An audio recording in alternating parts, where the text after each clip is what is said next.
Hey everybody, Adam Ray for the About Last Night podcast. Wow, what an episode today. Been talking about it for a while, and it finally happened, and it was awesome. Sandra Bullock is today's guest on the About Last Night podcast, making her podcast debut, her ALN debut. She's just the coolest, man. You know that, obviously. What you see is what you get in movies, in talk show appearances, interviews. She's just salt of the earth, man. Cool and sweet as she is, funny and gorgeous. And it was an awesome chat. I hadn't seen her in a minute, and I felt like the good old days. That's my old man voice. She actually critiqued in this episode a lot my girl voice that I do, like the voice I use in my act when I portray a gal. And we talked about my mom a good chunk, and she gave me a hard time for the voice I use for my mom. Talked a lot about her family life and kids, and talked about my nieces, and we kind of compare and contrast just, you know, how evolved these kids are these days, and her, you know, full catalog of movies, and the making of movies, and chemistry on set, and the first time I met her, and how nervous I was, and motorboating her, and we cover it all, and we laugh a lot, and you know, it's just a really great hour and change chat with one of the coolest people on the planet. And I think if you're a fan, you're gonna really love it, because it was just a real simple conversation. You know what I'm saying? Like no cameras, no lights, no extra glitz and glam of the press junkets that she's accustomed to doing. It was just us, and it was awesome. So enjoy the hell out of this special episode, and tweet at us, hit us up on Instagram at ALN Podcast for both of those handles. Adam Ray Comedy on Instagram, and Twitter at Funny Brad Williams Comic on Instagram. AdamRayComedy.com for tour dates. BradWilliamsComedy.com for tour dates. This weekend, where am I going to be? I'm not going to be anywhere this weekend. My next tour date ain't till July 5th through the 8th, when I'll be headlining the San Jose Improv in San Jose, California. Tickets at AdamRayComedy.com. I love that club. San Jose Improv, July 5th through the 8th. Then July 20th and the 21st, they'll be at Wise Guys Comedy Club in Salt Lake City, Utah. Tickets at AdamRayComedy.com. Brad Williams this weekend will be at the Brea Improv in Brea, California. I think those are hometown shows for Brad. They are. Fullerton, where that motherfucker's from. Brea Improv, June 15th. Through Sunday the 17th. And my birthday is on that 16th. So go to his show and get fucked up for me and heckle Brad. That is my birthday wish. All of our tour dates, again, at AdamRayComedy.com and BradWilliamsComedy.com. AboutLastNightPodcast.com for past and present episodes. So many great episodes from the past few weeks. Jeff Garland, Joel McHale, Melissa McCarthy, Sal Vulcano, Anders Holm, Pete Holmes, Adam Devine, Jim Jeffries, Melissa Villasenor, Melissa McCarthy. So go back, listen to those apps, tell your friends, tell your family, subscribe to the podcast on iTunes, Apple Podcasts, Stitcher, Spotify, the Laughable app, which I love to use, and get your merch. Get your ALN beanies, your hats, your shirts, your sweats. Buy them at AboutLastNightPodcast.com and wear them to shows. We'll sign them, we'll take pics with you, all that jazz. I think that's it. Let's get to the episode, man. What a fucking great conversation in a very special About Last Night podcast episode. We got the tour dates, Twitter handles, and merch info out of the way. So sit back, relax, and enjoy a brand new episode of the About Last Night podcast with the one and only Sandra Bullock.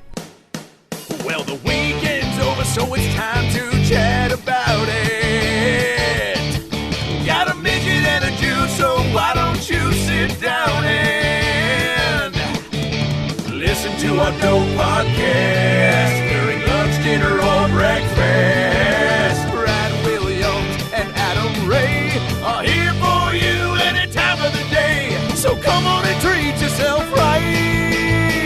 It's About Last Night. All right. I don't need headsets or anything. I don't have Nope. Just. Hey. So I can make sure we sound good. Do you talk low like on PBS, like this? Yeah, you can. Sweaty balls. The language, first of all, I want to It's up allowed. top. Yeah. I'm assuming it's all allowed. Yeah. Wouldn't it be great if I was like, could you not say sweaty or balls? Sweaty balls. I've always wanted to, you got to tell me if that sounds good later on. It sounds great. I have morning voice right now. I'm not. You sound great. I sound like I smoked like a pack of cigarettes. It's good. Yeah, and you smoke. did. Let's just tell the viewers Sweaty what's balls. going on with you lately. A pack of morning Sweaty balls. at 5 a.m. And some sweaty balls. Yeah. Is this early? Yeah. Drink my tea. Can I It's drink tea. my For the listeners, it's tea. Drinking. It's always tea. You're the one who got me on tea, actually. How are you doing with that? I'm doing all right with it. Yeah, let's talk about me. I'm thank Why are you you for still coming here. mainlining This the is about coffee, me. or So you- look, it's Well, look, when I was 10, I played the Why clarinet. don't we turn this into a health show? Yeah. The tea is, look, I still love coffee, Of course. but It helps take. it's a different type of caffeine, right? It's Yeah. gentler, but it's also But it's doing better for you. something nice to your body. Yeah. The I'm antioxidants. trying to be more cognizant of that. Yes. As you hit the clubs late at night, pound the beers, and then wake up and have to do a podcast. Wow. Did I nail last Were you night? spying on me? Did I nail last night? No beers last night. I don't usually drink. If I have a couple shows, I try to not drink beforehand. Really? Yeah. Well, like, No, do I'm you, saying after. I don't think beforehand. no, unless it's like I'm going to Arizona tonight for the weekend to do shows, and like I'll pick like one night to Just hit it hard. Trash a hotel room. Yeah. Apologize, make amends. You have not become a true comedian if you don't trash a hotel room. Yeah. Have you trashed a hotel room? Never. I mean, I've left it and I go, ooh, I'm so sorry. And then I leave an extra big tip just because it was a tough, like it's usually for press tours, there's plastic bags and pasties and stickies for your boobs for all kinds of gowns. And then I just go, I'm not cleaning anymore. I'm just going to leave a lot of money on the end table and just go, I'm so sorry. Sorry for the pasty mess. I'm sorry for the pasties. Do you think the staff gets some sort of heads up, like that they know that there's an actress there, that like there are certain things that are going to come with the prep for like a press junket? I think so, because as I've done repeats at hotels, you just get like more and more plates of like dipped chocolate, like copious amounts of like sugar. And I go, what is on? And then a bottle of tequila. And I go, that was back in the day. Yeah. But I appreciate it. Wait, this is the hotel setting it up for you when you come to be like, welcome to the La Quinta. The La Quinta. Here are because I know that's where you're staying. The La Quinta in San Bernardino. Yeah. Have you done a podcast before? No. I you know what? I've done, because you do during press tours, I've done like radio. Have I done you know what? I may have. I don't know. I mean, not one that I can remember. So this will be the only one I can remember. Let's just say for the record that you've never done. What's your audience? Mostly men and women. But mostly men and women. Okay, Yeah. good. Do we know the numbers? Yeah. Good balance. Yeah. They're great. I would love to start getting I that thought you said like it's third grade. And I was like, that is my market. You know my comedy. Louis it's third grade. Louis Glass now, he's going into third. I got that market nailed. I Whoa, scooped ice do cream you? yesterday at the end of the year, social party. And I put extra toppings, extra whipped cream. Third grade is mine next year. I was just going to say, you have got to be like trouble for the other parents because like you're so cool. And Actually, no. No? No. I think I'm the parent that looks to the other parents for help. I'm like, Gotcha. When is free dress day? They're like, today. I'm like, why did I not know this? Yeah. Wait, what's free dress day? This is where you don't have to wear the uniform. Oh, gotcha. Yeah. Or sometimes they'll say like, we're representing tomorrow something amazing. They're always representing great causes. They're like inclusion like day or something like that. And they're like, purple shirts. And I was like, who the F owns a purple shirt? So I got a box of Rit dye, a bucket. I got a little Lacoste little because I like the little Lacoste. I was like, that's gonna look great in purple. Yeah. And with a broomstick and hot water, I stirred that shirt until it was the perfect purple. Who are you? I am Lou's mom. You made a purple shirt? I made the most epic purple. That's Mom of the Year right there. Shirt shot again. My mom made my lunch, which was, also a big deal. That's a big deal. But let me tell you something. It's by the way, for a long time. And let me ask you this: and if you are we boring your audience? Because right now we're talking about like moms and kids, and this be is like, great. No, moms are the first half of the audience. There's a lot of moms and then it that goes you to have? third grade, and then moms it goes in third to grade. So you basically elderly Jewish men. This still played during carpool in the morning. Yeah. Okay, got it. I'm a great carpool podcast. But my mom, she made my lunch up until my senior year of high school. Your mother's the same. It was just me and her, so I think there was a part of her that was like, I'm just never letting go. And Do you already feel like that, though? Stop with it. You keep making women sound like that. This is my mom. This is what she sounds like. This is how you make You've me met my sound. mom. You've even made me say, when you said that thing, and I think, who talks like that? Your mother and I don't talk like that. You always gave me crap when you saw me do stand-up in, what's that Chinese restaurant in Boston during the heat. Remember you came with some people? Yes. And I was doing a joke about, and there was, I was you made the imitating guy a sound girl like in the that. joke, and you were like, Guess what? Time's you up. don't sound like that. Time's up. Oh, no. Ray, time's up. You can't make women sound like that. It's a caricature. Maybe it's just the women that you have known. Except for your mother, because Yes. she doesn't sound like Well, yeah, look, I went to USC where there... all women sound like that? No. Don't think so. But a few that were around me in theater school. Again, I think it's who you It's also funny. It's a caricature, you know? I know, but if I just do like a very subtle like. Well, why don't you go lower and make it sound sexier like that? Because then your joke wouldn't sell. Ha ha! We're getting down to some deep shit right now. Breaking down comedy. This is going to be Adam's therapy podcast. Yeah. I quit comedy after this. You're just in the corner crying. I'm like, this is good. Now you can do a lot of dramatic roles in cinema. This couch is set up for like some sort of therapy. Yes, where the therapist lies down as do you. In an L shape. Has that ever happened? Do you think that the therapist lies down like halfway through? They're just like, "Fuck, dude, I also need to get some stuff off my chest." I'm sure most therapists have therapists. How can you take on that?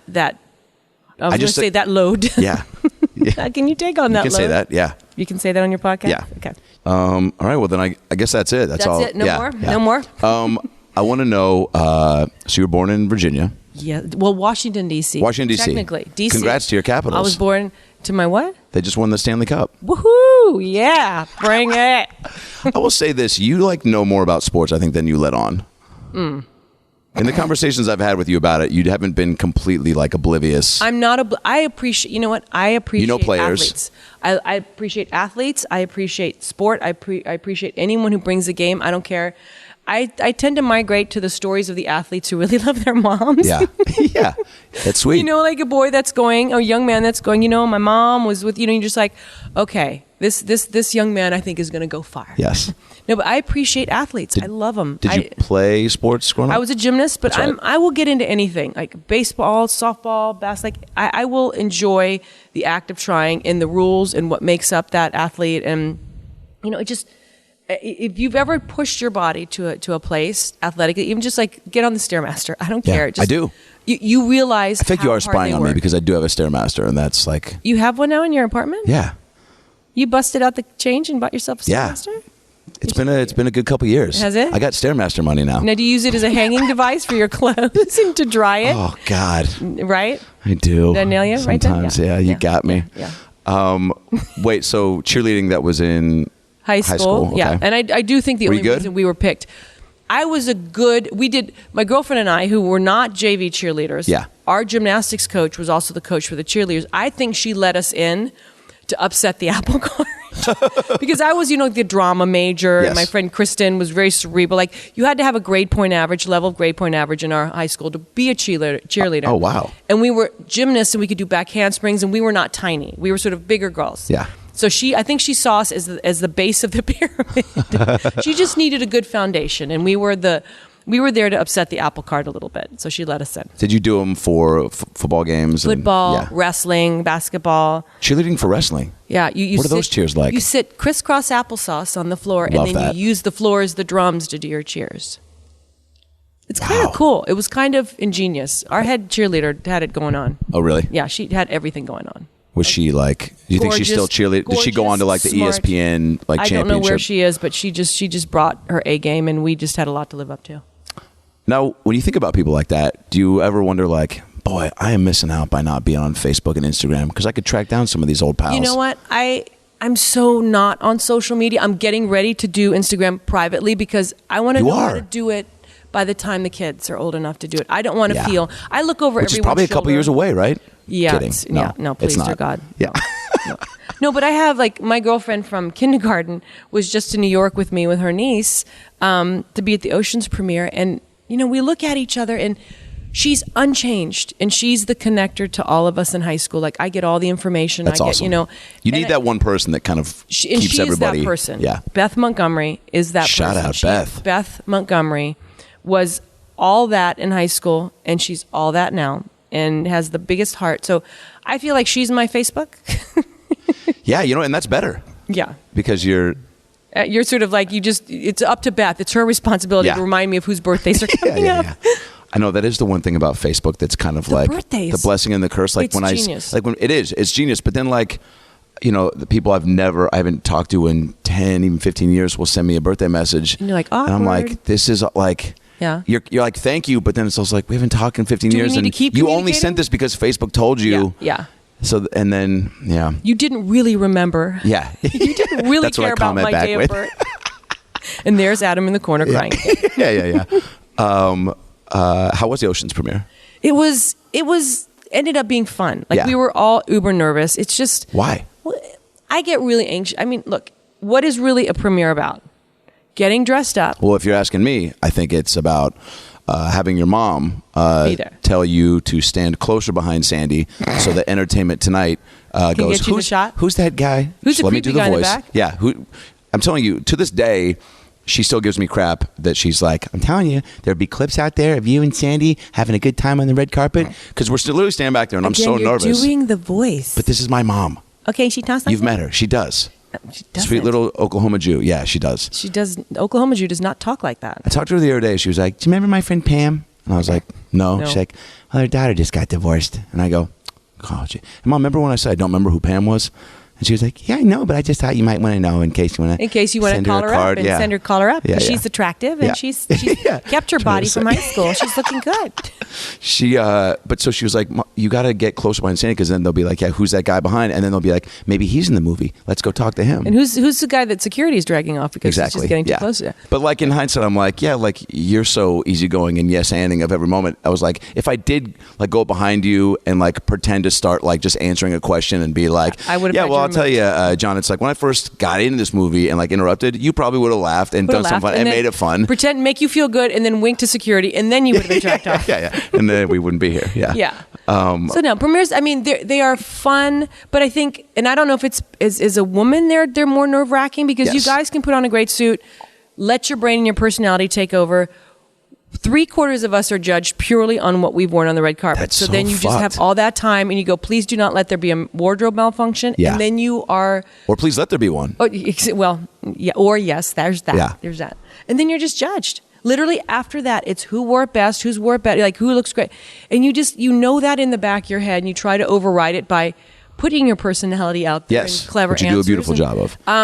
But then you know for a fact that the next day, it's just nothing but what the person wore, period.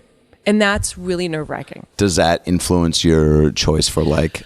Because you always are wearing cool shit. Well, I mean, I end up wearing what I love. Yeah. I go, what? Okay, this is my fantasy day. I please don't care what anyone else thinks, cool. you know? And so you get there going, this is my thing and this is what I wanted to. This time I was like, I want feathers. And I'm going to use a voice here using... I want feathers. See, it's fun, isn't it? Yeah, I want some feathers, and I want a neutral tone so I don't clash with the girls. And I want to compliment the 7 of us so we all look good color-wise. Because we're a group. We're a group. So that's what I did. And I think it worked out okay. Oh, it totally did. I saw the pictures already. Oh, my God. They were so good, weren't they? They were so good. You saw all of us Beth together? already made a collage and sent it to the whole group. You did? Yeah. Well, no, Wait, Beth am I did. Beth? Oh, Beth. Oh, you're Beth. Beth doesn't talk like that. Yeah, she doesn't. Only you and I do. And your mother. Yeah. Wait, what? Do you ever get used to the amount of camera bulbs? Because I remember when we got on that red carpet. No. It was like they were like, I think it was Paul and somebody else walked through, maybe Marlon Wayans, and a lot of flash bulbs. And then I walked through, and they definitely stopped. And everybody was like, "Who is that? Mm-hmm. Hey, say your name." You didn't have your mother next to you to fill them in. I did. I Did went she back go tell and got photographers who you were? Yeah. Oh, she was definitely yelling it out. Mom's is awesome. It's my son. That's my son. I still Adam make his Ray. lunch. He's a comedian. Here are the links to his Facebook. Oh my God. Oh my you're God. So you right. will love his work. This weekend he's going to be performing at the... You're so right. Is that it? Yeah. You're gonna, but you know what though? That's what I'm going to do for Louis. I'll take that over the Lyman. alternative. I will any do that day. for my kids. I know you will. I will represent. I told my kids, I said, you know, whatever you go, these are the 3 states you can go to college because those are the 3 states I feel comfortable living in, and I have something to do. Yeah, and you're serious about that. I'm totally serious. And I was like, you know, when they learn how to drive, I will be following them in a follow car. They won't know I'm there. Oh yeah. Yeah. I'm not going to be. And that's not being overly like motherly. That's called being like a safe. Yeah. Like, and if they're at some sort of big house party, I'm going to be down the street in an unmarked sedan. And so when I see the cops coming, I'm going to gun that car, pull them out, load as many friends as I can in the car, and take off. Oh my God. That's what I'm going to do. Are you going to be that parent, you know, because like everyone's heard that story or maybe had those parents that were like, you know, we're kind of the cool parents. Like you can drink, but only at our place and in our room. And you're like, I don't know because I look at what I did and I was very chaste. I didn't do it. And then I had friends that just tore it up. Very chaste, what do you mean? I mean, I didn't do anything. I skipped school on senior skip day. My mother scared me so much I wasn't going to do anything. Oh, really? I drank a couple sips of beers maybe at parties and that was my rebellious. Whoa. I never did anything, but I know this is a different time. Kids are going to try stuff. Yeah. Also, there's that element of like the more you try to probably hide from them and tell them not to do, they're going to want to. Exactly. No, we do the exact opposite. Like I think it's also I tell my kids, I said, some bodies, and this is like just a serious subject, some bodies can't drink alcohol. Yeah. There's a sickness in them, but you don't know you have it until you do it. And sometimes it's too late, and we were where were we? We were on vacation somewhere. And Louis, like there was like a thing of lemonade. And then another thing, like we do the little thing, you put your cup under it. It looked like fresh lemonade. And then there was another thing next to it that looked like lemonade, but it had rum. Oh no! So you just started slamming in slow that? motion. I saw him like do it, and he took a sip, and I'm running, and he was like, ugh. And he was like, I said, dude, that was alcohol. And so the rest of the night, he pretended to be drunk. Oh my God. So we went with it. We said, Louis, are you just giggling because you're having a good time, or are you drunk? He's like, I am drunk. He wasn't drunk. It was like literally I reached into his mouth and pulled the alcohol out. Yeah. But later on he says, yeah, I don't think I can drink alcohol. I don't think I have a body that can drink alcohol. So I'm like, just put it out there that it exists. Yeah, by the way, great learning lesson for it. Like maybe at 8, be like, hey, here's a smell, here's a little sip. And then like just to tell them this is not. But I literally reached my hand into his mouth and scraped the tongue. But I think you can't be so militant about it. It's like the same thing with treats and things. If you're so militant, you're going to find a kid who's hiding treats behind their bed, like stuff, and it becomes addictive and you hide. I don't want them to hide anything.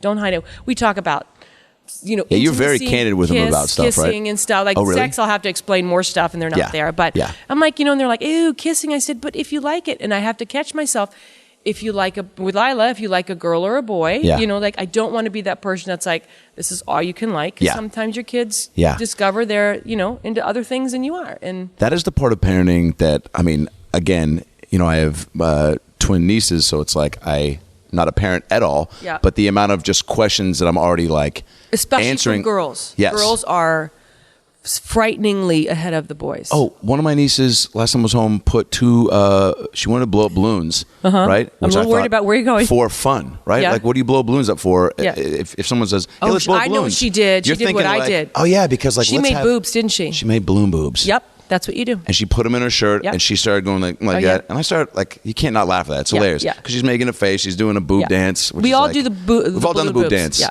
Or you take your father's rolled up socks and you put them in there. Yeah. Or toilet paper. Yeah.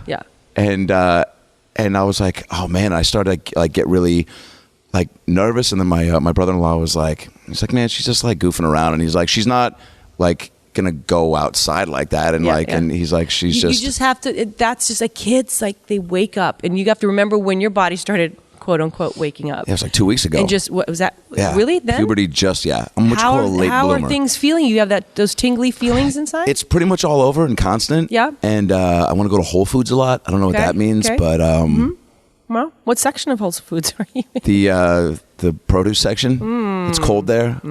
Yeah. Okay. I see what's happening. And so do all your morning listeners. Yes. In the carpool lane for 3rd grade. Oh, God. No, you just have to girls are, Lila already has a boyfriend. I said, you're not kissing him. And she's like, oh, yeah. And she's in preschool, mind you. Girls are they've picked their boyfriends. She's chosen well. Both my children chose well starting in preschool. Did you always know when you were going to have kids that you wanted a boy and a girl? No. Yeah.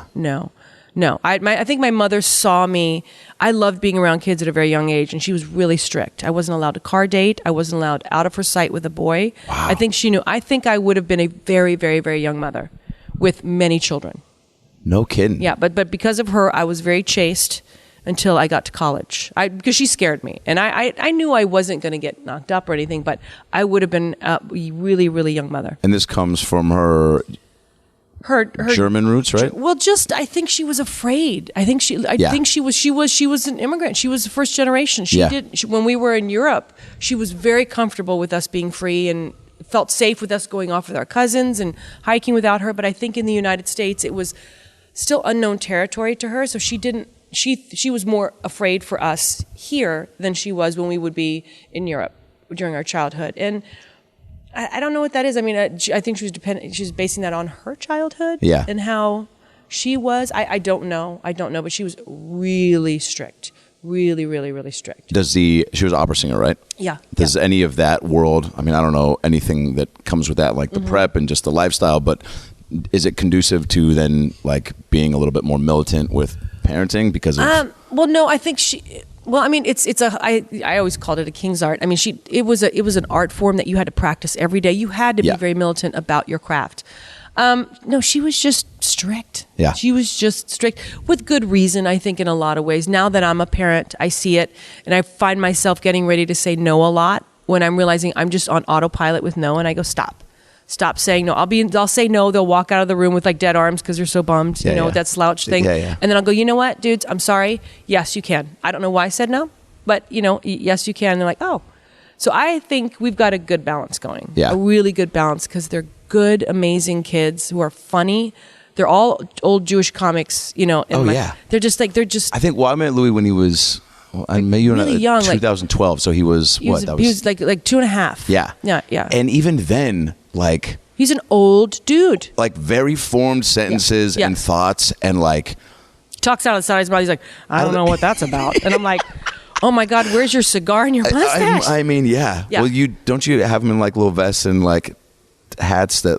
Oh yeah, but he's not big into hats. Now he's all not. full on baseball caps, basketball shorts. Cool. It's like you'd be very happy with his. I love that. His attire now. Okay, good. It's all athletic leisure wear.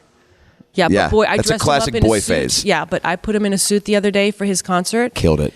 Nailed it. Oh, man. Like English 2-button, long, thin, just slightly short with the brown wingtips, no socks. How amazing is that? That Little seems like pocket square. His Pocket fade was nice and tight, and his little shirt. I said, when you get up there, just pull the jacket down. So, and he did, and he was just sharp. That seems like one of the most fun parts about having kids is dressing them up. Yeah, when they let you. Yeah. Yeah. But like, because Halloween, you go all out for We it. go all out, but last year he said, he goes, I'm no longer dressing up, and it was like my world fell apart because it's always been he and I. Yeah.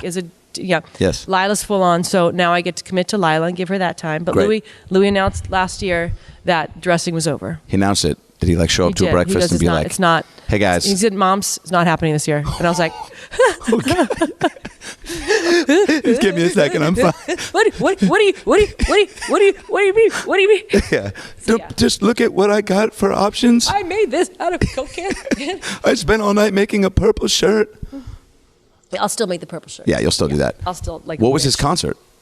It was the spring concert. Nice. And they did like old classics. They did Stevie Wonder. They did 1930s tunes. They killed it. They killed it. These kids were nailing it and jamming, and it was like the a cappella group and the harmony and the Damn. and he's now he and Lila are singers. Are they? Singers on a level. When we're done, I'll play you a little video of her just deciding to sing Happy Birthday to me, but like singing it like Mariah Carey.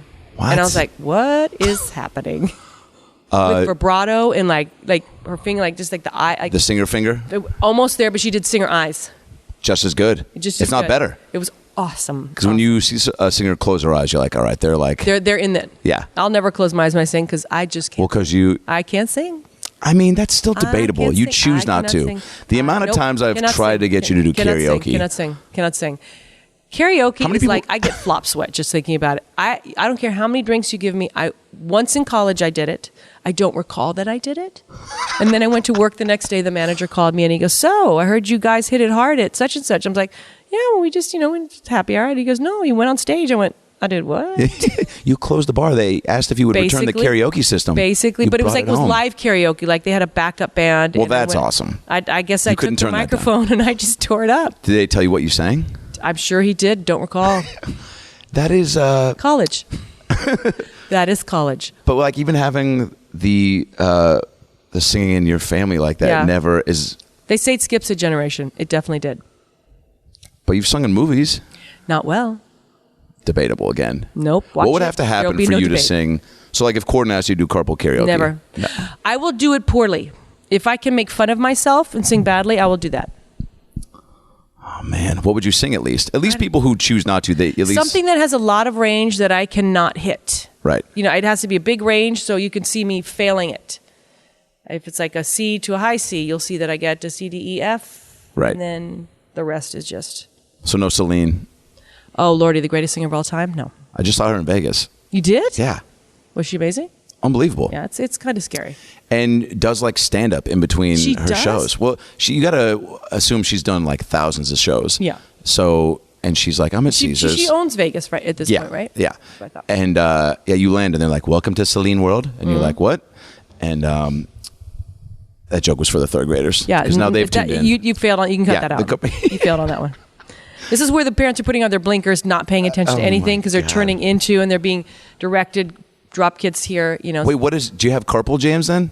We do. We have carpool because we carpool with friends of a friend of mine's two daughters, and they have very specific requests on the radio that Louis just sort of rolls his eyes and just goes along with. So funny. Yeah, he has a couple singers that he's not a fan of, and he knows them the minute that they come on. And so the girls will find something else, but it's all about their music, and you can only imagine what they're listening to. I mean, all the hits of today, right? All the hits of today. Yeah.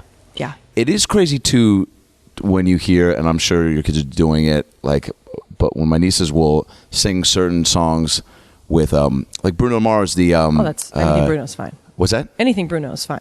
Totally. Yeah. But some of the lyrics, like the song "That's What I Like." That's what I like. Pink champagne on ice. Yeah. And there's a line. What is it about? Sex by the fire, and they're singing that, and then they're saying it, but they have no idea what they're talking about. I'm like, you guys need the kid version. Like, no, don't even draw attention to it. Just let them say it because they have no idea what they're saying. Man, all the crayons in the box. That's right. Like there should be other. Yeah. But to them, they're talking about crayons in the box. I guess they don't know what it means, right? Not at all. They just love the melody. Lila's favorite song is "I Like Big Butts," and I cannot lie. That's incredible. Yeah, and Louis right now is "I'm Sexy and I Know It." Which he does with his pants pulled up like an old man and no shirt off, and he's just like, I'm sexy and I know it. Oh my God. They know their power. They know their power. You know what's crazy is if he went on America's Got Talent and did that. And nailed it. There's probably no reason why that wouldn't, just the stuff that does get attention and exposure and end up in Vegas for a little bit of a run. Little kids singing I would love standards. my kids to have a run in Vegas. I would like for real? To keep me in the. Did you hear that, Vegas? No, I would never let my kids. When you're 18, you can do whatever you want. Don't even let them go to Vegas. But until you're 18, you're going to be a kid. Yeah. Yeah. Wait. So back to premieres real quick. Yes. The light bulbs. Does that ever get normal? No.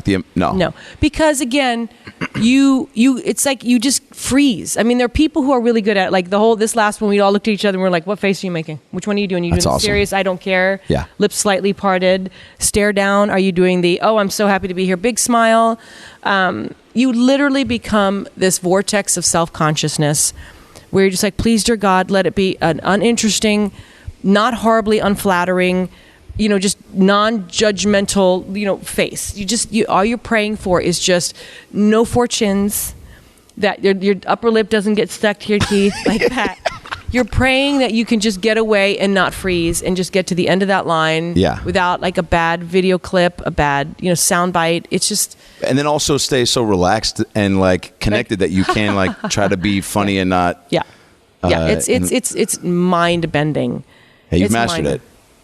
It's freakish. Is there even just cameras in general? When you took Melissa and Ben and Michael and Sumi and I to Disneyland after the heat, remember? Yeah.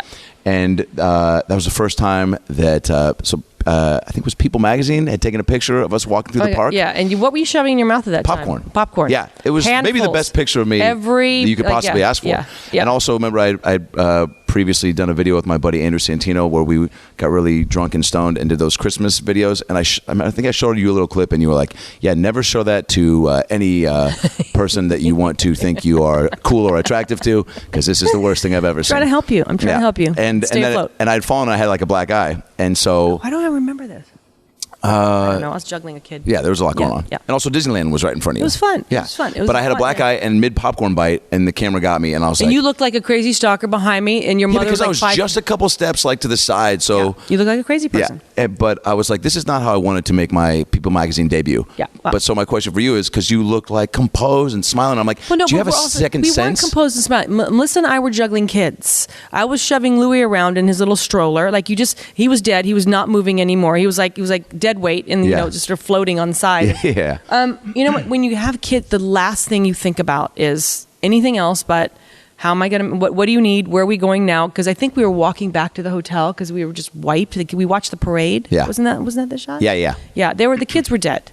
We had to get them back and get them some food. So I am the person that when I'm nailed by photogs, I have dog hair on me. My clothes are wrinkled. I have, some part of some kid's sandwich. I never remember that, I'm stepping outside. There could be a photographer. Yeah. And I need to start remembering that because it's like kids running out of the house. You've this morning I went, oh my God, what plastic clip is in the back of my hair right now? I don't think about it. But I also don't want to be the person that always looks turned out. Yeah. That looks like I spent 2 hours in hair and makeup before I left the house. That's not me. Yeah. We are running out, dragging homework, making sure the lunches, and if that results in unfortunate photos, that's fine because that's me. That's just me. So don't worry about your black guy and your popcorn. Okay. That's real. Yeah, I just didn't know if there was a way to sense when don't get hammered the night before. Okay, that's fall down drunk, have injuries from your escapades, and then show people. And when you eat evidence. popcorn, just a few kernels at a time, not the entire bucket. I went the whole handful. Yeah. Yeah. Well, I got that cool. It was a Spider-Man or Star Wars bucket, the commemorative. Oh yeah, what was that? Wait, was it R2D2? That's what it was. R2D2. Yeah. Because remember, then I came back with it, and Louis was like, "Is that for me?" I was like, "Yeah, yep. Yeah, dude. Yes, it is." That's right. He had that. He clung to that for the rest of the day. That's awesome. We still have that. My dad saw the movie last night and oh my God, told me to tell you. He went to the happy hour screenings on Thursday night. He lives in Salem. He's a doctor in Salem. He's 74. The fact that he went, he loved it. That's awesome. I wish I'd saved the voicemail he left me, but he told me he was just like, she carried the movie. It's unbelievable. Everybody's great. Does he speak like that? No, he doesn't. No, his voice does not sound like that. He's a real mild-mannered, calm doctor voice. Okay, then give him Adam, it's kind of like this. What kind of doctor? He's a... Well, he used to be a cardiovascular surgeon. But now they have to be very calm because everyone that comes in is your heart might be exploding, highly so excitable. We're just going to go right in real quick. Okay, all your arteries are blocked. All your arteries are clogged, but that's not a big deal. We're going to admit you now. I know you were on your way to work, but let's just admit you now because you're going to... bleeding. I know your head is not attached to your body. Exactly. But that's fine. I'm going to take care of it. That's probably how your father speaks. It is. So give him the voice. Okay. Give your parents the voice that they have. Not this one for your mother, and not this one for your father. Is that what I did? I don't know. I don't know what you did. He loved it though. Good. Yeah. Good. I'm glad. He said it was really fun, and everybody crushed. And that's good. I mean, it's hard to facilitate 8. Yeah.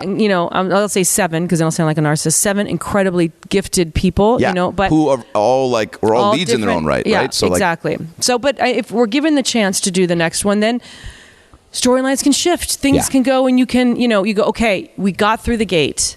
It wasn't an easy entrance. It wasn't an easy film to make, but you know what? It got made, and you have 8 people who really like each other, which it could have gone sideways, and it did not. How many of you knew each other beforehand? Because people assume none of us knew each other. Everyone knows each other in Hollywood. I'd met Annie Hathaway once. I'd met Kate once. I saw Paulson at the beginning of her career, and I guess I complimented her when I said, "This is going to be a crushing year for you." So she thought of me very fondly. People just assume at that level that all the Oscar winners hang out every Sunday. No one hangs out with anyone. We see each other on the red carpet, and you do a really cursory air kiss. Good job, and you go on hoping all the attention's on you.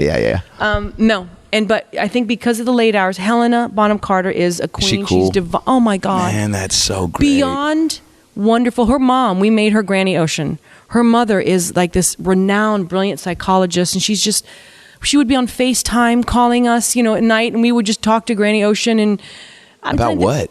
Just things in life, just saying hi. Like anytime Helena's mom called, we all rushed to her phone to have a conversation with someone we wish was our mom. That's awesome. Everybody just, we were all doing 2 things. Either we had families or someone was doing 2 jobs at one time. We didn't have a bar on set like the boys. We weren't off at work in Vegas at 5 o'clock, so we'd go see a show and get, liquored up. Oh, that's what they were doing, We were 13, 14-hour days, lying on the floor, exhausted, juggling kids, helping each other, going, I'll do this today and switch with you so you can do this. So we didn't get the bells. But so next one, we want to be like in Dubai with masseuses and a bar that makes, and then somebody who does smoothies for us because we're all being training, that's what we want. Yeah, good idea. And still make a really fun film. Do you ever pick projects that are location dependent like that? No, I'm the one who reads a script, but glances over the parts where it says "at night in the rain underwater," and then we're in a night shoot in the rain underwater, and everyone's looking at me going, "What were you thinking?" And I was like, "Well, obviously I wasn't." Yeah. Yeah, no, I don't. Because, you're just... You can't, right? That's not a way to make a career. Yeah. I've already made some bad decisions in my career that hopefully, I'm forgiven for, but no one sits out to make a bad movie. Yeah. Do you even like watching your work? No. I think I saw, it was Johnny Depp on Letterman once, and he was like, I don't watch any of my movies, and Letterman was like... You never seen Chocolat? And he was like, no, I've never seen anything. I don't even know what the pirate movies look like. And he's like... Well, you look like Keith Richards. Yeah. But I mean, but he just was like, I can't do anything about it once it's... That's the hard part. Unless you're producing, actively a physical producer on it, and you have... Which you have been, right? And fine. Wasn't on Oceans, right. but I have been. Then you can go in and say, you know what? I know there were better takes. I know there were other moments. I think you need to cut my scene because I suck and highlight. That's where you can go in. But for the most part, you have no control. And if someone ends up hating you during the course of filmmaking... then you're going to see it on film. Yeah. But you have no control. So most actors will look at it and go, oh my God, I'm terrible.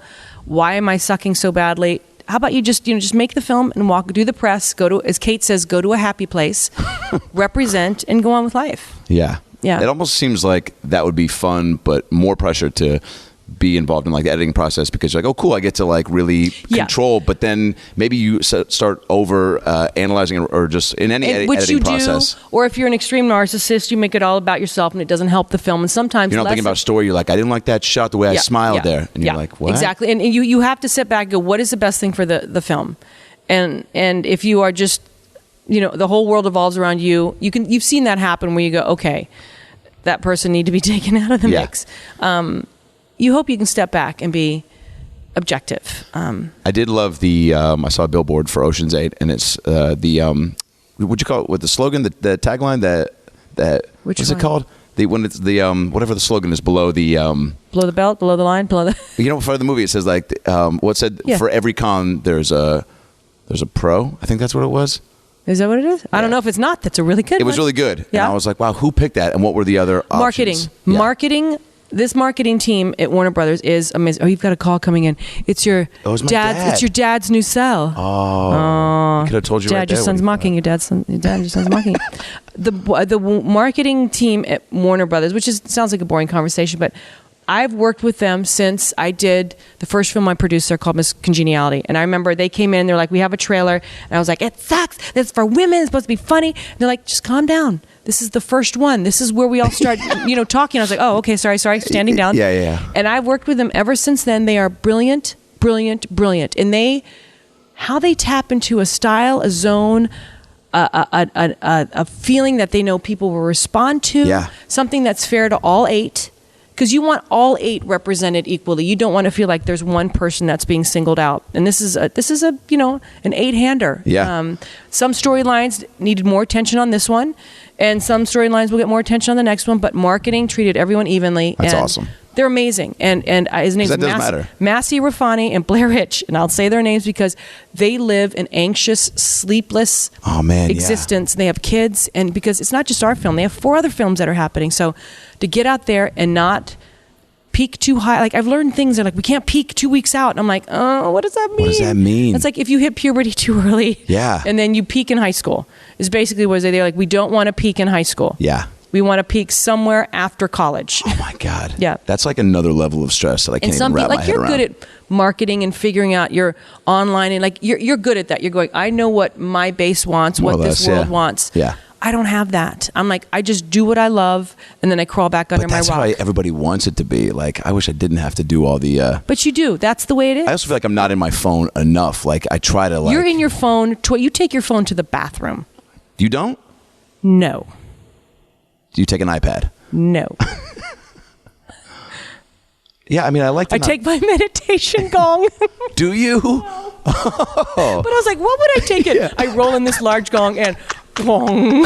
It relaxes me. It just bong, and then it's like a 30-hour meditate. No. Do you meditate? Oh, I do. Kevin Nealon was telling me about how great it is and how I need to do it. It is like I got to a place a couple years. It was right around the heat where I was spinning out. Yeah. This is where through Marlon Wayans I learned I needed to stop drinking coffee. He sent me to this guy and I go, where are you learning your discipline? I feel like my body is spinning because there's a lot happening in life. I was under stress. I didn't know how to stop the chaos. I don't take drugs. I'm not a crazy. And I was like, I don't know what to do. And he said, go to this guy. He'll take your blood. He'll tell you what you're predisposed to, how to, like, food allergies, and just get your body back into a place. And this guy looked at me and goes, you have to meditate.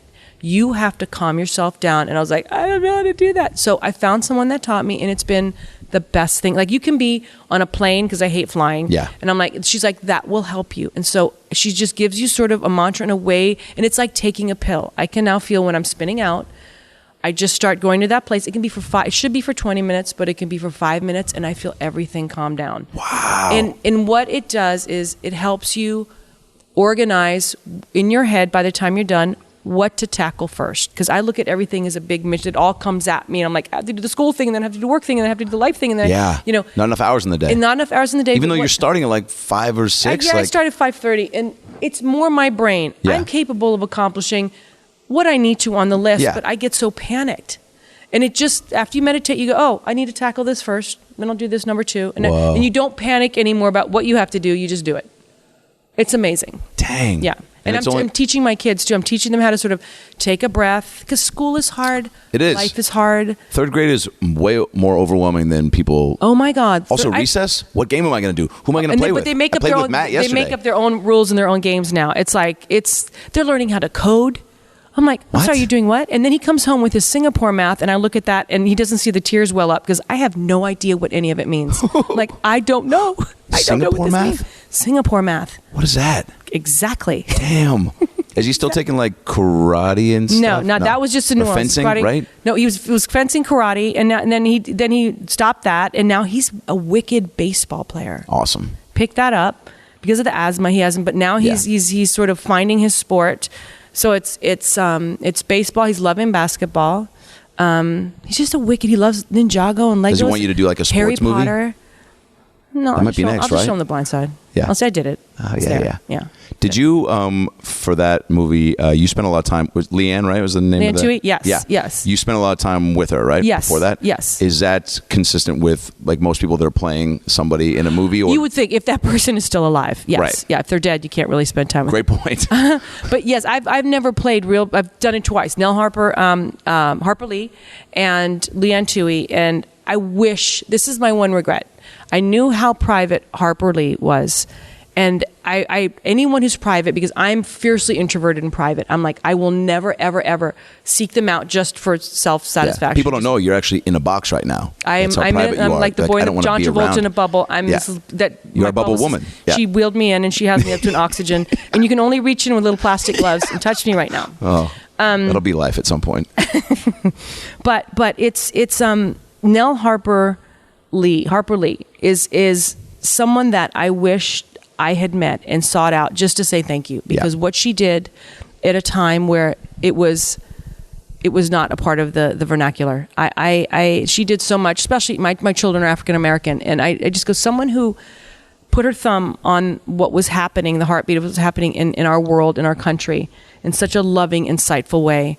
I wish I'd met her before she died, but that's the only one. But Leanne's very much here.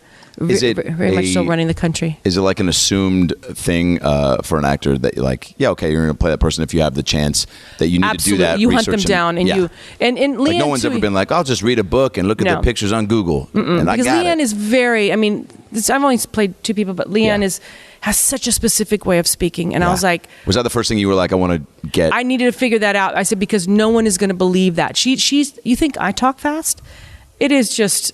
And so I was like, I need to nail down her rhythm. And it took me a long time. I kept saying, something's not right. Something's not right. And then I realized, don't stop.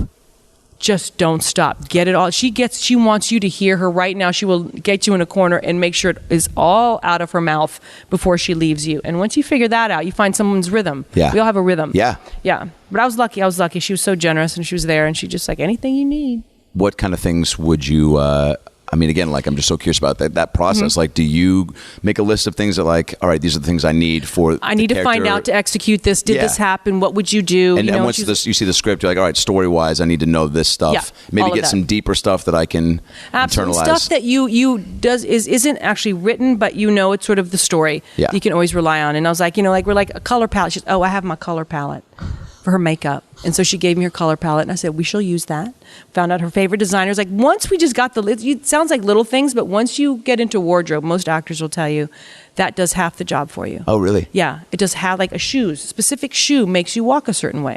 She had a very specific brand she liked. She liked things tailored a certain way. She had great assets, like, to show them off. Yeah. And I was like, if you got it, flaunt it. And yeah. so, like, for me, who will wear, like, a trash bag and belt it, she liked it nice and tight, you know, and I was like, all right, let's go there. Yeah. And it makes you feel different.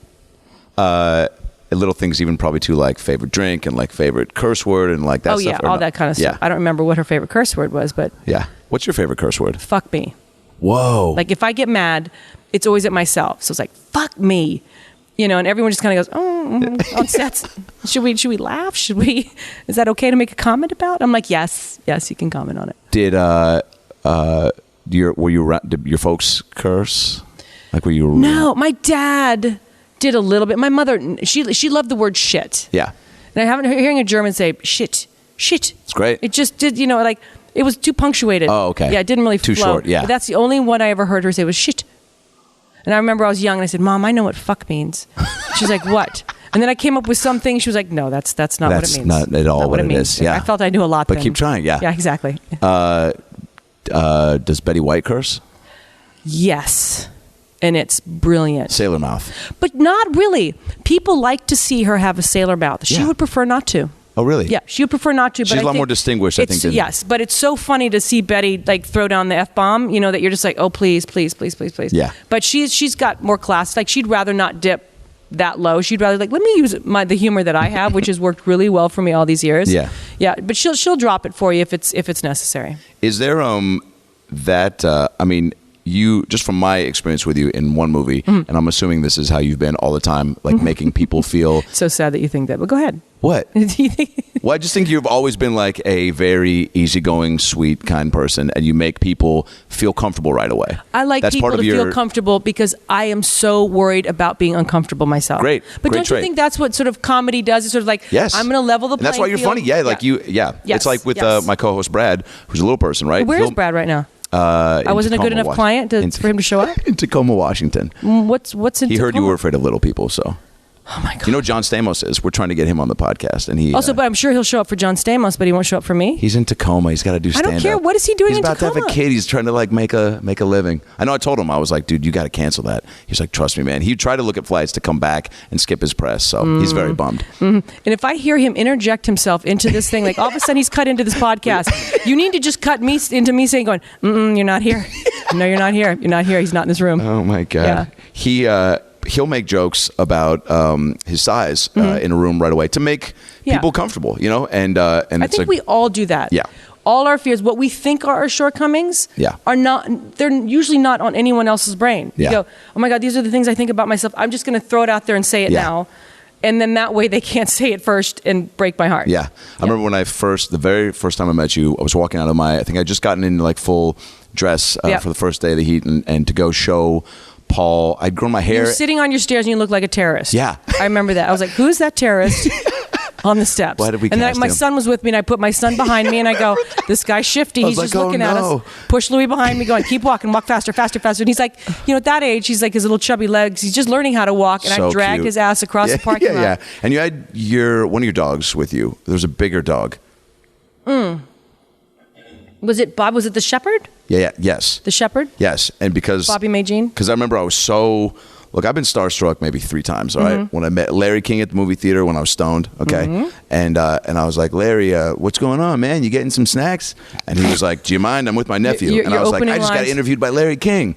Okay, you're a stalker. You need to stop that. No, so him, my local weatherman when I was in the 5th grade in Seattle, Steve Poole, when I was at the aquarium, and you. And so when I'm sitting there and I'm like, oh my God, I'm thinking like, I gotta say, like, don't say something stupid, but try to be like charming. And there's the first time like you're gonna be in scenes with her. And then I remember I walked up and I said something like, hey, I think I'm in the movie, I hope, or something. And you were like, what? And I was like, I don't know. And then I was like, oh, is this your dog? And I went down to pet it, and he went like, bah! And I like jumped back, and I was like, shit. And you were like, this is not going to go well. And My you made dog that kind of a knows joke. a stalker. Yeah, but you made a joke to kind of like make me feel a little bit better about that, because I was like, oh, so nervous. You know what? It's just people don't realize like you're so isolated as an actor. You're like in these little trailers that are basically a sink and a toilet, and you're just being pulled in and out. You had a toilet? Needed. I did. You didn't? Dang. Living that toilet life. I'm living big life. That's next level. I even had a little mini fridge. I had a sink. They were like, that's also a toilet. I was like... Well, that's from your... That's just how you roll. Yeah, that's a single life. Yeah. No, but it's an isolating world. Everyone thinks like... And we actors, we just get so nervous and you're like, hi, so nice to work with you. Yeah. And then you're praying that you have a connection with someone. Especially with comedy, you hope that you can riff or improv. You like... throw something someone's way and then it drops. You're like, oh my God, I'm floundering. It's a scary. Was that easy with Melissa? Well, Melissa, I quickly learned the first day she's not going to say one thing that's on the script. Yeah. Had that ever happened to you in any movie before? Not to that degree. Crazy. Because you sort of realize all your jokes are set up based on the script. And I went, okay. So I looked at Paul and I said, how about we film all of Melissa's stuff first? And then I'll figure out how to react to it when you turn to mine. And that's how you fit in ours. Melissa and I are, what was so great about our characters, we were so opposite that I could play the one with the stick up my butt and just be very tight about everything. Yeah. She was a loose cannon. So once we figured that out, I love physical comedy. Yeah. I love physical comedy more than verbal comedy. She's the verbal comedy queen. I love the physicality of being stuck between a rock and a hard place, being uncomfortable. So once I figured out where I could play that in her vortex, it went smoothly. Well, that shot of you in Miss Congeniality is like iconic. Which one? In film. Which shot? When you're walking away from, when you like... In the purple dress? Yeah. Oh, and you kind of trip. You're walking away from, is it Benjamin Bratt or who are you? Benjamin Bratt and Michael Caine. Yeah. Yes. And you're walking away from them trying to be all like composed and then you like... I am sweaty and hot. I mean, that's like so funny. To me, physical comedy is everything. But it's hard to find. Yeah. It's hard to find things. Because I think you have to play everything really seriously. Yeah. I said, basically write it like a drama and I'll find the obstacles. Easy chemistry with Ryan Reynolds, Michael Caine. Yes. Michael Caine. Michael Caine was one of my sort of like those life moments where you tick the box. Your heart grows when you think about Michael Caine.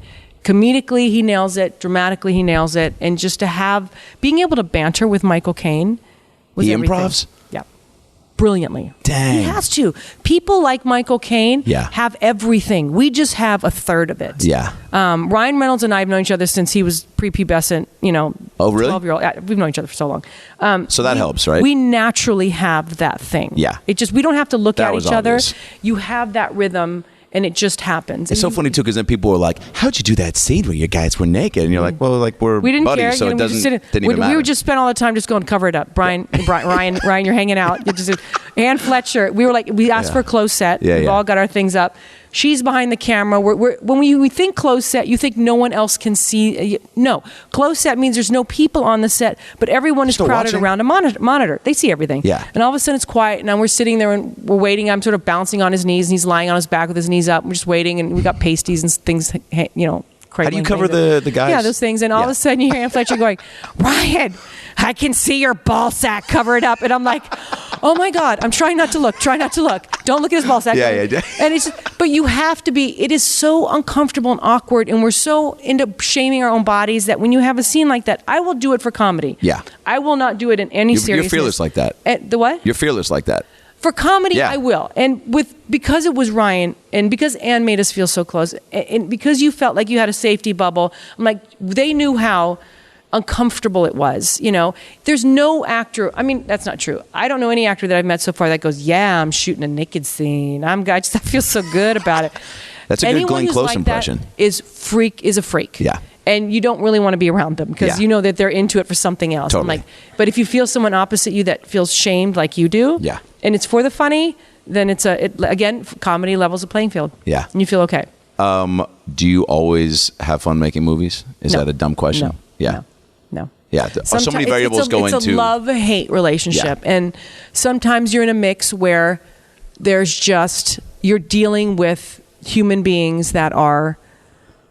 just should not be around other human beings that are running the ship. And it is so difficult when that happens because I get in there and I go, I'm in it to win it. I'm here to collaborate. I'm here to do everything I can. You work till 4:00 in the morning, and if it's not working, come back at 7.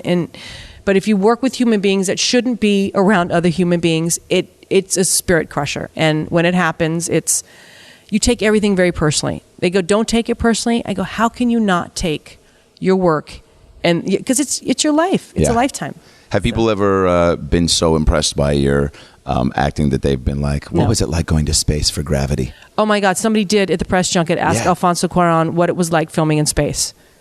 And he said, no, we were on stage. No, but when you went to space. And he was like, we're on the stage. We weren't there. In stage space. But that's to his credit. And Chivo, the cinematographer, and all these special effects people that worked on that film, that 2 months before we started shooting that film, a certain part of the effects world hadn't been developed yet, that we couldn't have pulled off some of the things. Like right 2 months before we started filming, when the last piece clicked and they were able to film and do what they did in that film. So there are artists, special effects artists that are true artisans that are becoming the filmmakers of our generation, because they're creating fantasy on a level that every 6 months something new comes along. You were telling me during that too that was just like the most physically demanding. Yes, but it was also the most emotionally rewarding film I've ever been on. And it was unbelievable. It was amazing. You watched that one, right?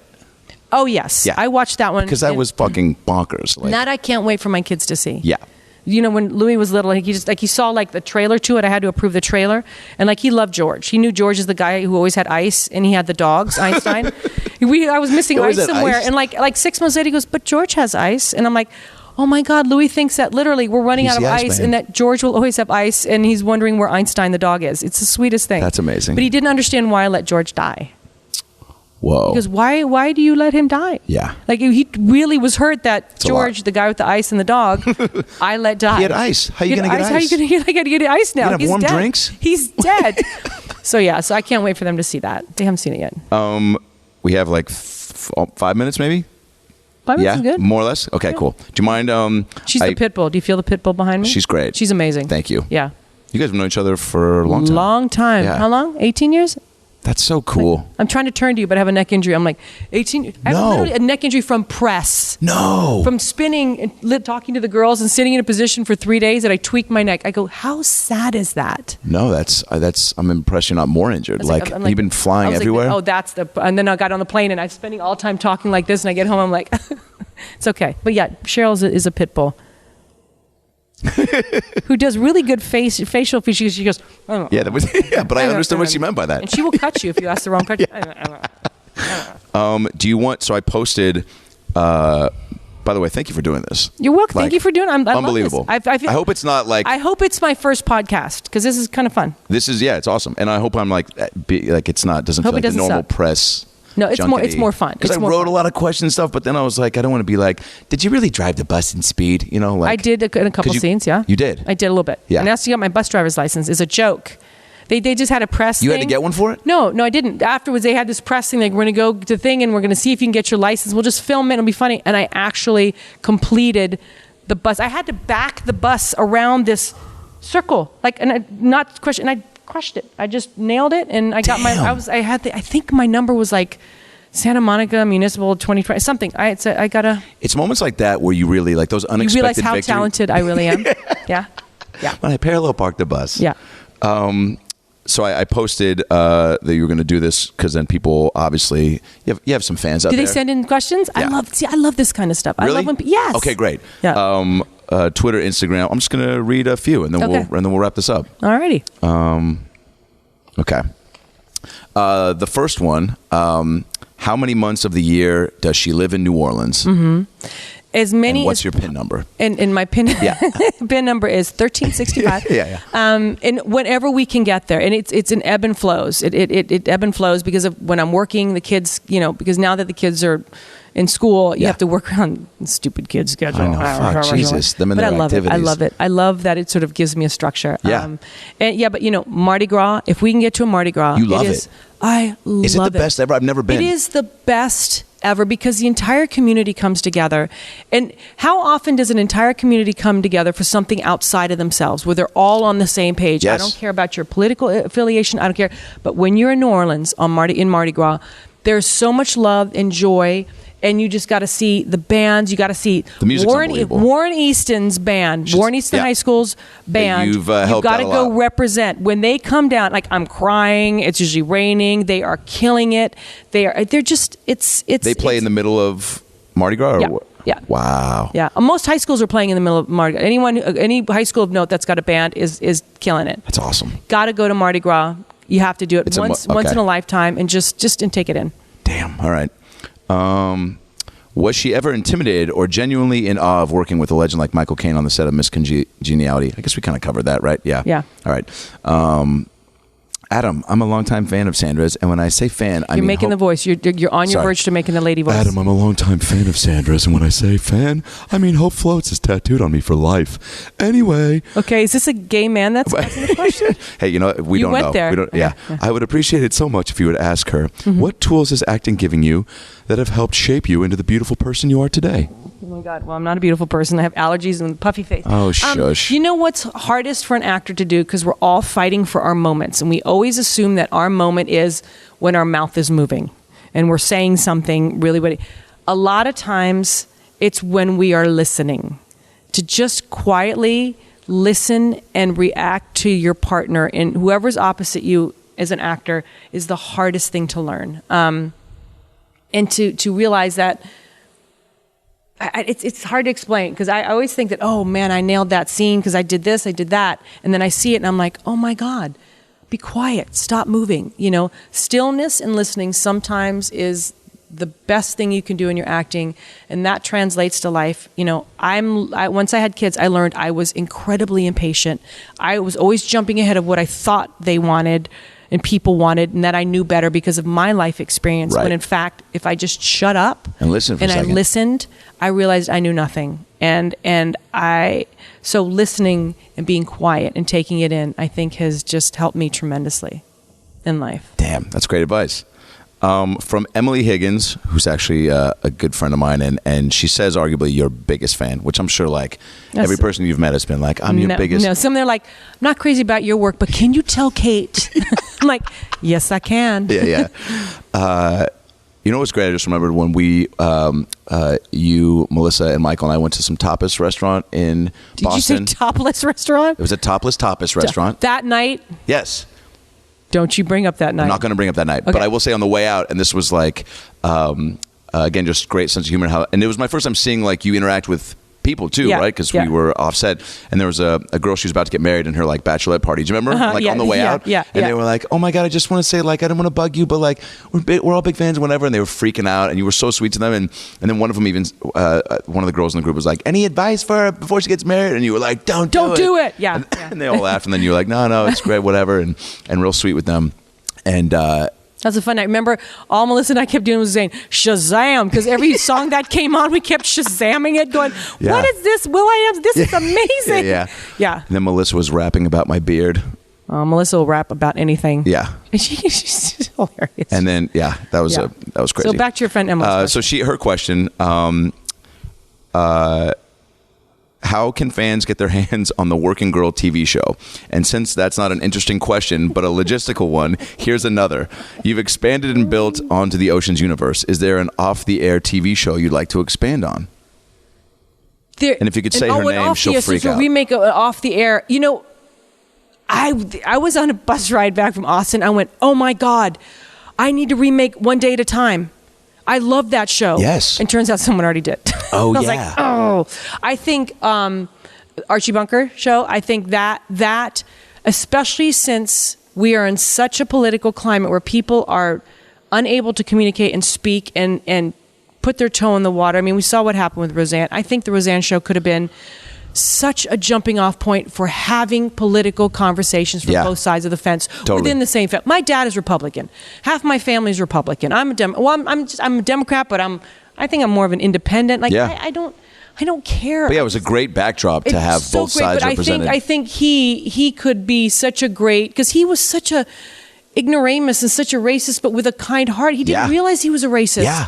And I think that kind of conversation needs to happen. I mean, that would be amazing. I think Chico and the Man should be redone. I think there's so many. I'm right here ready for that show. I think this is where we're talking about people that are from different cultures living in our country, that the jokes about race and, when we have real conversations and we allow everyone to come to the table, you can have comedy. We don't have to be so PC because we know we're not out to hurt each other. Yeah.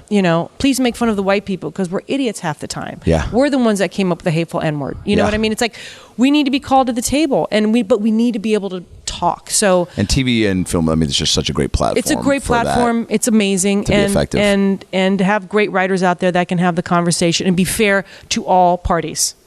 Just because you don't believe in that, you got to give equal to. Again, it's about listening. Yeah. Listening, and we're not doing enough listening this time. And I think anything that has that, I don't think Working Girl is that platform, but I think there are so many other shows that would be amazing to do that.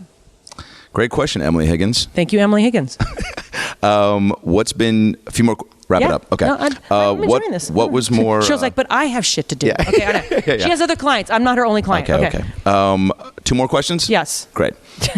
You're the best. Cheryl's going, no. I'm going, yes.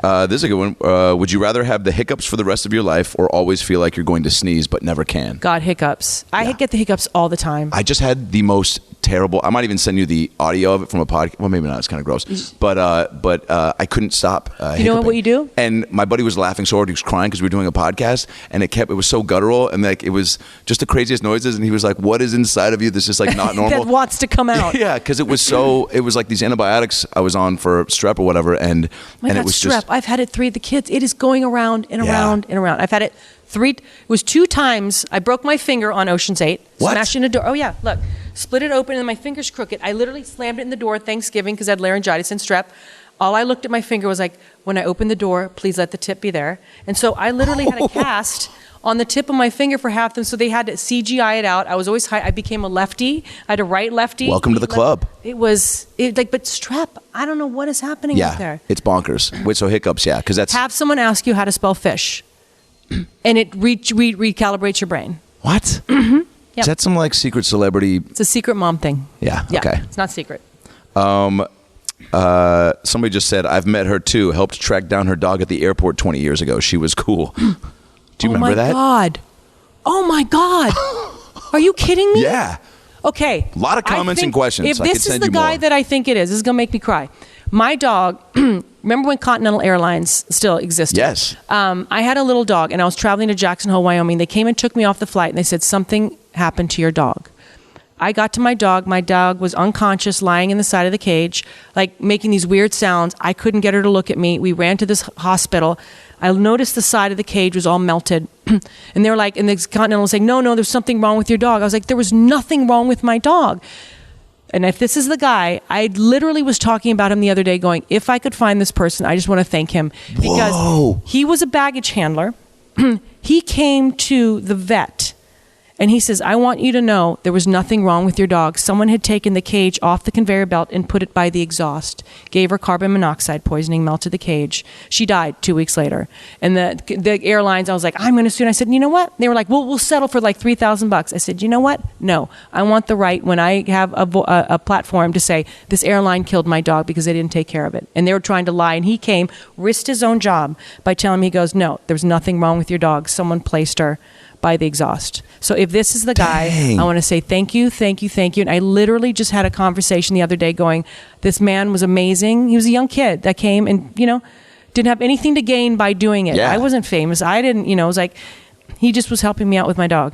If this is that guy, thank you. Yeah, I mean, it sounds like it. Isn't it amazing how like in the universe that's things crazy. happen? Again, that's like why social media can be cool. Exactly. And not all just...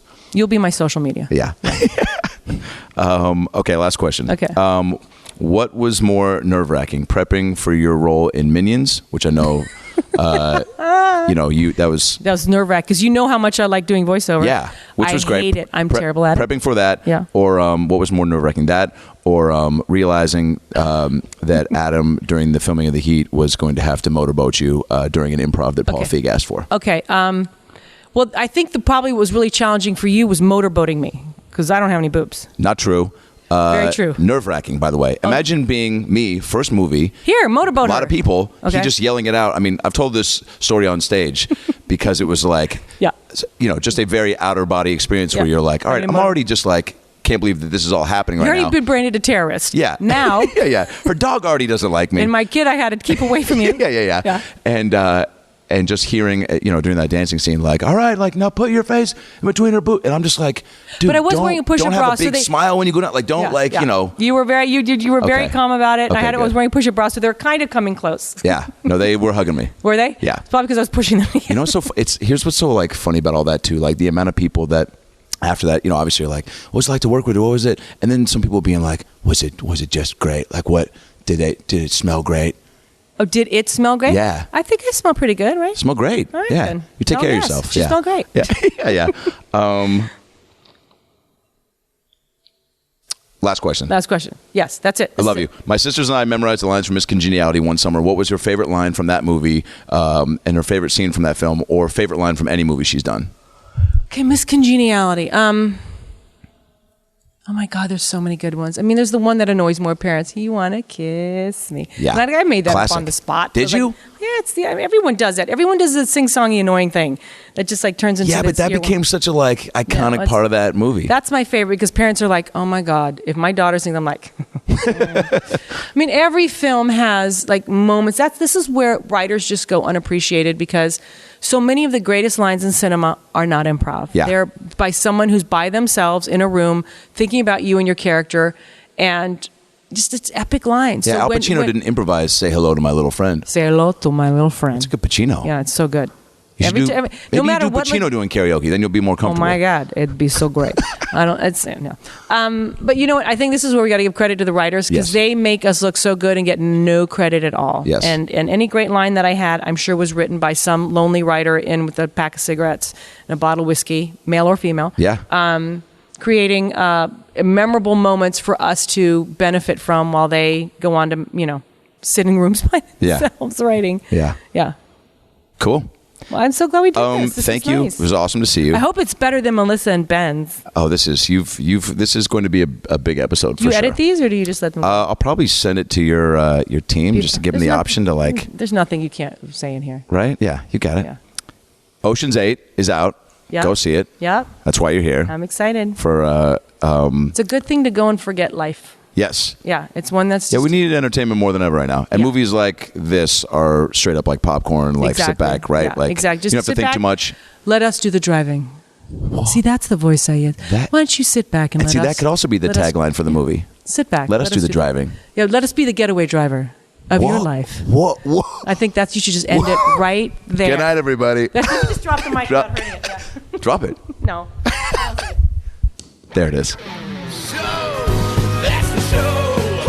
Thanks for tuning in. We had laughs and stories. Now go listen to more episodes on iTunes or your phone. Subscribe and tell your family and everyone you know. But what should I tell them? Well, you can just tell them that Brad Williams and Adam Ray can help you get through the fucking day.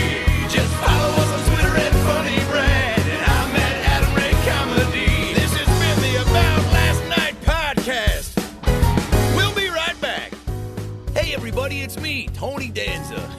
Thanks for listening to the About Last Night podcast with Brad Williams and Adam Ray. Boy, they're a lot of fun, huh? Why don't you subscribe on iTunes to this fucking podcast, give them a 5-star rating so this midget and this Jew can feel good about themselves for a couple minutes. Also, get on your iPhone or Android and get the podcast app. You can also listen to it on Stitcher or aboutlastnightpodcast.com, where you can hear past episodes with great guests like Lisa Kudrow, Paul Feig, Kevin Nealon, Bob Saget, Dion Cole, Chris D'Elia, Adam Devine, Michael McDonald, Jaleel White, Bud Friedman, Steve-O, Harlan Williams, Tom Arnold, Ron Funches, Rick Glassman, Blake Anderson, Anders Holm, Jessime Peluso, Joey McIntyre, and many, many more. I'm Tony Danza. Thanks for listening to the About Last Night podcast. Good night. That's it, right? You got it? Sweet. Boy, it smells good in that booth, by the way. What kind of candle is that? Hanukkah willow? Nice.